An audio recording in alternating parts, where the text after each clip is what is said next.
Je m'appelle Clara Perrault, j'ai cofondé le studio et les formations Lorem UX Writing avec Apolline Rouzet. Je suis Apolline, je suis UX Writer et j'ai fondé avec Clara Perrault Lorem UX Writing, donc un studio qui accompagne les entreprises à améliorer les contenus de leur interface produit et c'est aussi des formations pour accompagner les équipes à monter en compétences en UX Writing. Je pense que l'UX Writing va jouer un rôle clé pour remettre du sens au cœur des interfaces. Pas juste en effet pour rédiger des contenus qui sont plus utiles, plus agréables et plus responsables, parce que c'est le thème de la conférence d'aujourd'hui, mais aussi vraiment remettre du sens, donc se poser les bonnes questions sur les produits numériques que l'on conçoit. Alors l'évolution du design, je vais surtout parler pour mon métier qui est l'UX Writing, donc une des composantes du design. Moi je le vois vraiment sur la structuration et de l'Ops plutôt, justement pour créer des process de travail, notamment en transversalité avec les équipes design et aussi les équipes plus marketing, vraiment d'avoir une transversalité dans l'entreprise.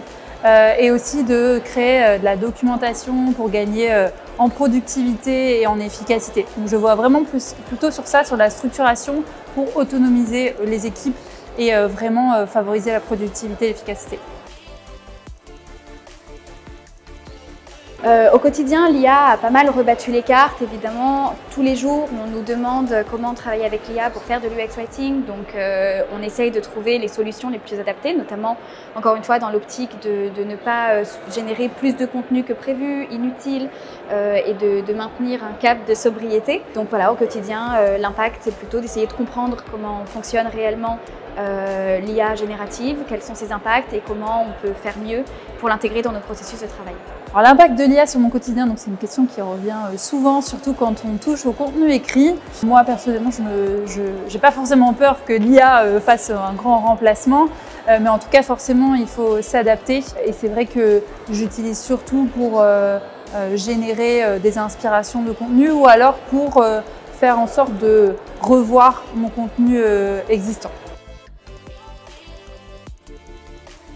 Pour renforcer la présence du design dans les entreprises, parler des sujets qui sont les plus actuels, prendre la parole, essayer de trouver des solutions, ça peut être la meilleure façon de remettre le design aussi au cœur du débat.